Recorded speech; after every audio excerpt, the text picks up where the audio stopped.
Geography के आज हम इम्पोर्टेंट प्रश्न देखेंगे। देखिए दोस्तों, पहला प्रश्न है कि पूर्व का मोती कहा जाता है। आपको बताना है कि पूर्व का जो मोती है किस देश को कहा जाता है। ऑप्शन ए है आपके पास Sri Lanka, option B Nepal, option C Indonesia या फिर लास्ट ऑप्शन डी चीन। तो जल्दी से बताएं कि पूर्व का मोती किसे कहा जाता है। देखिए, इसका जो सही आंसर है वो है आपका ऑप्शन ए यानी कि श्रीलंका। श्रीलंका को पूर्व का मोती कहा जाता है। अब आज का दूसरा इम्पॉर्टेंट प्रश्न हम देखेंगे। दूसरा प्रश्न है, यूरोप का सबसे बड़ा नगर कौन सा है। आपको बताना है जो यूरोप है, यूरोप का सबसे बड़ा नगर कौन सा है। तो यूरोप, इसमें ऑप्शन ए है London, option B Geneva, option C Moscow या फिर लास्ट ऑप्शन डी है पेरिस। तो आपको क्या लगता है कौन सा सही आंसर होगा। तो इसका जो सही उत्तर है वो है लंदन। ठीक है, यूरोप का सबसे बड़ा जो नगर है वो कौन सा है, लंदन है।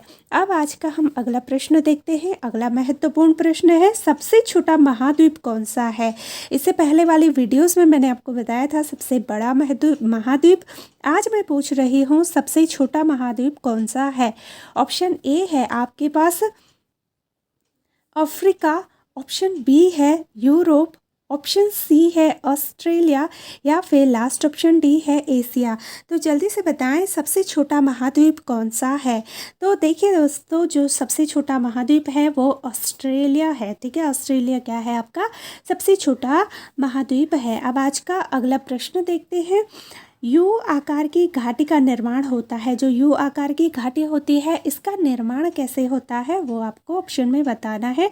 ऑप्शन ए है पवन द्वारा यानी कि हवाओं के द्वारा, ऑप्शन बी हिमछादन के द्वारा जो है हिमपात होती है उसके द्वारा, या फिर वायु दाब के द्वारा होती है जो प्रेशर होता है उसके द्वारा, या फिर वर्षा धारा रेन के द्वारा। तो किसके द्वारा होता है यू आकार की घाटी का निर्माण। जल्दी से बताएं, काफ़ी इम्पोर्टेंट ये प्रश्न है। हमारा 13वां प्रश्न बहुत महत्वपूर्ण है, कई बार पूछा जाता है और ये प्रश्न घुमा फिरा के भी कई बार पूछा जाता है। तो अच्छे से आप समझें इस प्रश्न को। इसका जो सही आंसर होगा, देखिए वो होगा आपका हिमछादन से। जो हिमछादन होता है यानी कि जो बर्फ से ढके हुए होने के कारण क्या होता है, यू आकार की घाटी का क्या होता है, निर्माण होता है। अब हम आज का अगला प्रश्न देखते हैं दोस्तों। अगला प्रश्न है, किस जलवायु प्रदेश में वर्ष भर वर्षा होती है। ऐसा कौन सा देश है जहाँ वर्ष भर यानी कि पूरे साल क्या होती रहती है, यहाँ पे वर्षा होती ही रहती है, पूरे साल भर वर्षा होती है, बारिश होती है। ऑप्शन ए है भूमध्य सागरीय, ऑप्शन बी उष्ण कटिबंधीय, ऑप्शन सी है सवाना या फिर लास्ट ऑप्शन डी है आपके पास विषुवतीय जलवायु।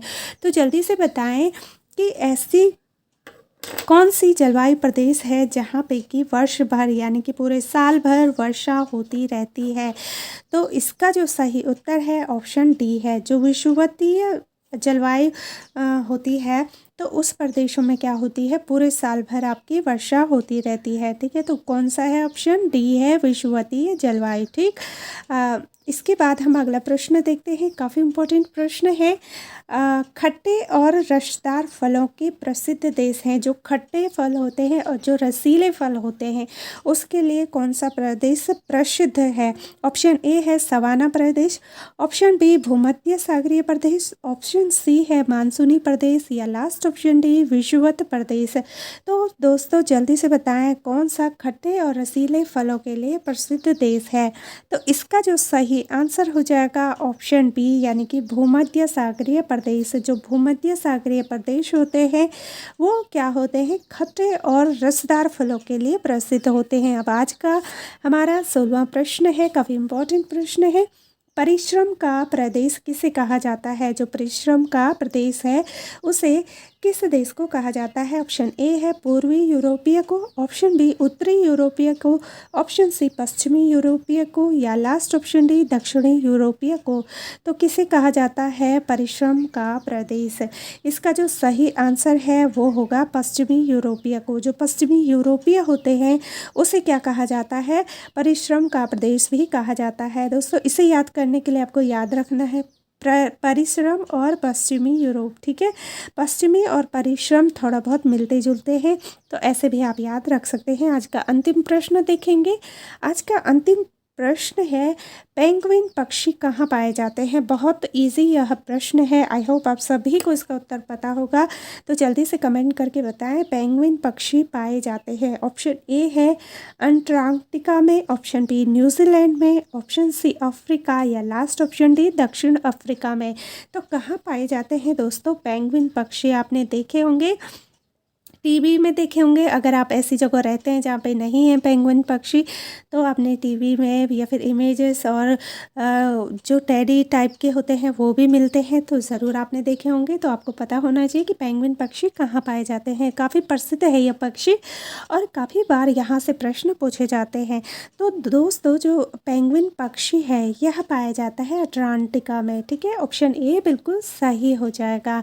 तो ये थे हमारे आज के इम्पोर्टेंट प्रश्न। आई होप आपको जानकारी पसंद आई होगी। तो चलिए दोस्तों, अब हम मिलेंगे अपनी अगली वीडियोस में। तब तक आप सभी लोग अपना बहुत अच्छे से ध्यान रखिएगा। Bye and take care.